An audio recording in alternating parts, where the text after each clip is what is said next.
ఒక ఇంటి యజమాని తన ఇంటిని టెనెంట్కు అద్దెకి ఇచ్చేటప్పుడు ఎటువంటి ఇన్ఫర్మేషన్ వారి దగ్గర నుంచి తీసుకోవాలో కొంతమందికి తెలియక ఈ రోజుల్లో ఇంటి యజమానులు ఇబ్బందులు పడుతున్నటువంటి నేపథ్యంలో అసలు టెనెంట్ నుంచి ఎటువంటి ఇన్ఫర్మేషన్ని ఇంటి యజమాని తెలుసుకోవాలి అనే దాని మీద మనం విశ్లేషణ చేసుకునేటువంటి ప్రయత్నం చేద్దాం. ప్రస్తుతం మనతో పాటు ఉన్నారు రియల్ ఎస్టేట్ రంగంలో 30 సంవత్సరాలకు పైగా సుదీర్ఘమైనటువంటి అనుభవం కలిగినటువంటి రియల్ ఎస్టేట్ నిపుణులు నంది రామేశ్వరరావు గారు మనతో ఉన్నారు. సార్తో మాట్లాడదాం. రామేశ్వరరావు గారు నమస్తే అండి. నమస్తే. ఒక ఇంటి యజమాని తన ఇంటిని టెనెంట్కు రెంట్కి ఇచ్చే ప్రొసీజర్ ఏంటి? కొంతమందికి అసలు ఇంటి యజమానులకు ఎటువంటి ఇన్ఫర్మేషన్ తీసుకోవాలో తెలియక ఈ రోజుల్లో చాలా ఇబ్బంది పడుతున్నటువంటి నేపథ్యంలో అసలు ఒక ఇంటి యజమాని తన ఇంటిని టెనెంట్కు అద్దెకు ఇచ్చేటప్పుడు ఎటువంటి ఇన్ఫర్మేషన్ తీసుకోవాలి అంటే ఏం చెప్తారు? ఇది చాలా బర్నింగ్ క్వశ్చన్ అండి. చాలామంది టెనెంట్స్ ఇల్లు ఖాళీ చేయట్లేదు, రెంట్ కట్టట్లేదు మార్కెట్లో మీరు చూస్తే కనుక. ఎందుకంటే మనం ఇచ్చినప్పుడు సరైన జాగ్రత్తలు తీసుకోవడం వల్ల ఈ ఇబ్బందులకు గురయ్యే అవకాశం పుష్కలంగా ఉంది. అంటే అసలు ఒక ఇంటి యజమాని టెనెంట్కి అద్దెకి ఇల్లు ఇచ్చే ముందు ఎటువంటి జాగ్రత్తలు, ఎటువంటి నియమాలు పాటిస్తే మంచిదంటారు? డెఫినెట్గా అండి. ఇప్పుడు prevention is better then cure. డబ్బులు కట్టేవాడు కల్లా ఇల్లు ఇవ్వకూడదు. ఇప్పుడు నా దగ్గర ట్రైనింగ్ వచ్చేవాళ్ళ ట్రైనింగ్ చేయండి. మినిమం స్టాండర్డ్స్ ఎథిక్స్ ఉన్నవాడిని ఇస్తాను. నా బ్రాండ్ 30 years బ్రాండ్ లింక్ అయ్యింది. సో జాగ్రత్త అంటే అన్నిటికీ ఇవే ఉండొచ్చు. కమర్షియల్గా కొద్దిగా వేరు ఉంటుంది, చిన్న ఇల్లు వేరు ఉంటుంది, 3 లక్షల రెంట్ ఉండవు. మనకి జనరల్ కామన్ ఫ్యాక్టర్స్ చెప్పుకుందాం. కామన్ ఫ్యాక్టర్ ఫస్ట్ మీరు అడగాల్సిన క్వశ్చన్ ఏంటంటే, మీరు ఇప్పుడు ఉన్న ఇల్లు ఎందుకు ఖాళీ చేస్తున్నారు? ఓకే, అనేకమైన రీజన్స్ ఉంటాయి.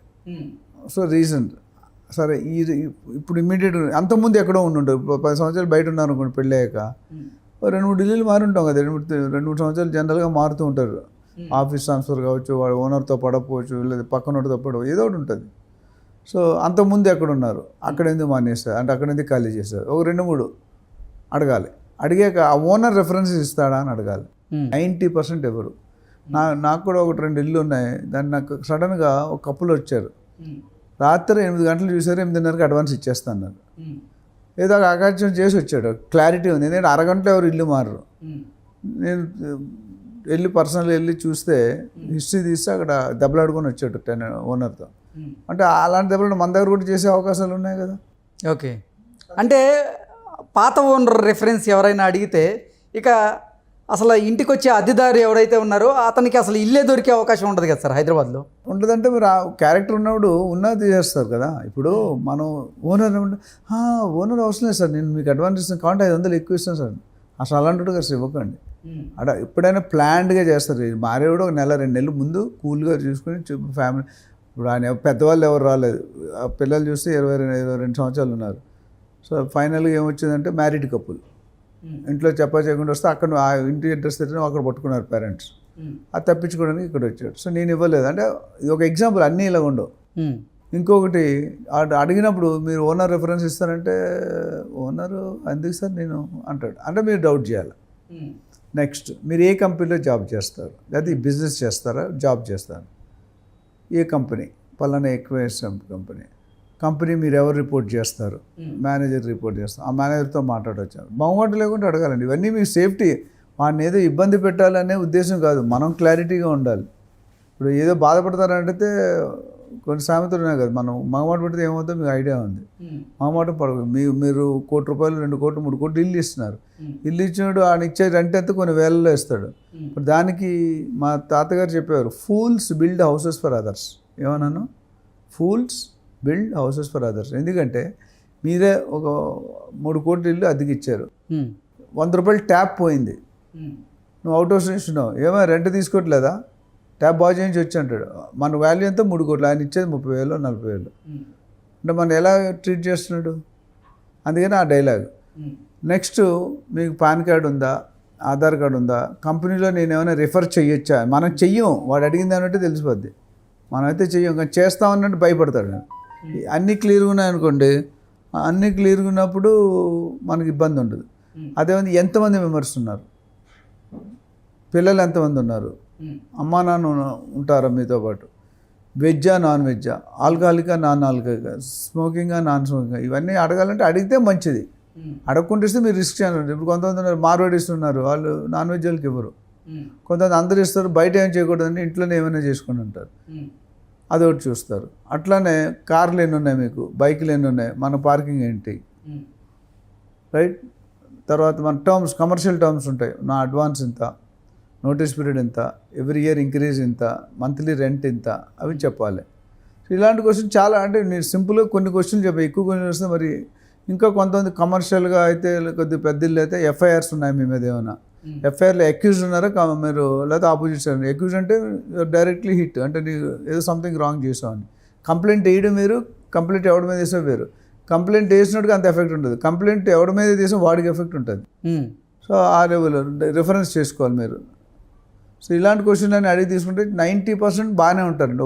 ఇదంతా ఏంటంటే ఆ 10 మందిలో 2-3 ఉంటారు మనకు తెలియని, వాళ్ళు పట్టుకోవడానికి మిగతా వాళ్ళందరినీ ఇబ్బంది పెడతాం.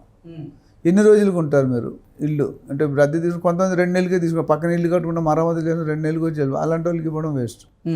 అంటే ఒక ఇంటి యజమాని అద్దెకి వచ్చేవారిని ఇన్ని ప్రశ్నలు కనుక అడిగి, ఇన్ని రిఫరెన్స్లు కనుక అడిగితే వారి ఇల్లు మళ్ళీ అద్దెకి పోదేమో అటువంటి సందేహం వాళ్ళలో వస్తూ ఉంటుంది. కొంతమంది అందుకే వెంటనే ఇచ్చేటువంటి ప్రయత్నం కూడా చేస్తూ ఉంటారు. ఇప్పుడు కోర్టులోకి వెళ్తే 20% కేసు ఇవే ఉన్నాయండి. రెంట్ ఇవ్వడు, ఖాళీ చేయడు, ఏం చేస్తారు మీ ఇష్టం. మీరు if you want to take risk nobody can sub. ఒక ప్రొఫెషనల్ ఏజెంట్గా, రియల్ ఎస్టేట్ ఎక్స్పర్ట్గా నేను చెప్పేది, నేనైతే అడిగే ఇస్తాను ఇవన్నీ. 10,000 ఇల్లా 20,000 ఇల్లా మనకు క్లారిటీ ఉండాలి. అంటే వాడికి ఇచ్చిన తర్వాత జనరల్గా టెనెంట్ వల్ల నేనేం ఎక్స్పెక్ట్ చేస్తాను అంటే ఇవన్నీ క్వశ్చన్తో పాటు రెంట్ టైం మీద ఇవ్వాలి, ఫాలో అప్ చేయించుకోకూడదు, ఫోన్ ఎత్తకపోవడం. రెండోది పక్కనోడికి న్యూసెన్స్ క్రియేట్ చేయకూడదు. మూడోది ముఖ్యంగా ఇల్లు నీట్గా పెట్టుకోవాలి.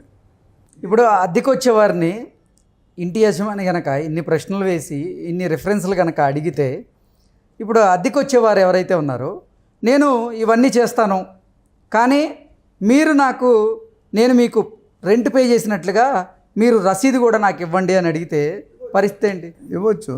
అంటే ఇప్పుడు మీరు ట్యాక్స్ అంటే మార్కెట్లో ఈ ఏరియాలో ఇంత రెంట్ ఉంటుంది అని కనుక ఉందనుకోండి, గవర్నమెంట్ వాల్యూ ప్రకారంగా దానికంటే ఎక్కువ ఇస్తూ ఉంటారు సాధారణంగా నగరంలో. ఇప్పుడు ఆ రసీదు ఇస్తే అతను చిక్కుల్లో పడ్డట్టేగా. లేదండి, ట్యాక్స్ డిక్లేర్ చేస్తే ఏం చిక్కులేదు. మీరు 10,000 మీరు 15,000 తీసుకుంటారు, మీ ఇల్లు బాగుంది, ఫర్నిచర్ బాగా చేశారు, మంచి లొకేషన్లో ఉంది. శ్రీనగర్లో 10,000 దొరుకుతుంది ఫ్లాట్ 3 బెడ్రూమ్ మీ ఏరియాలో. మా ఏరియాలో 50,000, మీ ఏరియాలో 30,000-40,000 ఉంటుంది. సో ఎప్పుడు ప్రాబ్లమ్స్ ఉంటే రిసిప్ట్ ఇవ్వాలంటే హ్యాపీగా వచ్చి ట్యాక్స్ డిక్లేర్ చేయాలని. ట్యాక్స్ డిక్లేర్ చేస్తే ఆ మ్యాటర్ వేరు ఉంటుంది. సో అది ఇండివిజువల్ కంఫర్ట్ జోన్. సో ఇవన్నీ పెట్టుకుంటే 1-2 ఆటలకి ఆన్సర్లు నెగిటివ్ ఉన్నా పర్వాలేదు, మెజారిటీ ఆన్సర్ చేస్తున్నారు. ఇప్పుడు మనం ఇల్లు ఖాళీగా ఉంటుందని ఇస్తే మీరే ప్రాబ్లమ్ని ఇన్వైట్ చేస్తున్నారు. ఆ ఇన్వైట్ చేయడం కరెక్ట్ కాదు. ఎందుకంటే ఇవాళ రెంట్ ఖాళీ 2 నెలల తర్వాత వాడు ఏదో ఇల్లీగల్ మెటీరియల్ పెడతాడు అక్కడ, లేదా న్యూసెన్స్ క్రియేట్ చేస్తాడు తాగేసి వచ్చి. ఇప్పుడు కొంతమంది ప్రొఫెషన్స్కి ఇవ్వరు. సో ఇలాంటి మన ఇష్టం అండి, ఇండివిజువల్ 1-to-1. ఇప్పుడు ఓనరు తెలిసిన వాళ్ళు బాగా రిఫరెన్స్, నాకు ఇడుగు తెలిసిన ఇవన్నీ ఆలోచనలేదు. కొత్త వ్యక్తిని ఎస్పెషల్లీ సడన్గా వచ్చి అడ్వాన్స్ ఇచ్చాలని డౌట్ చేయాలంటున్నాను.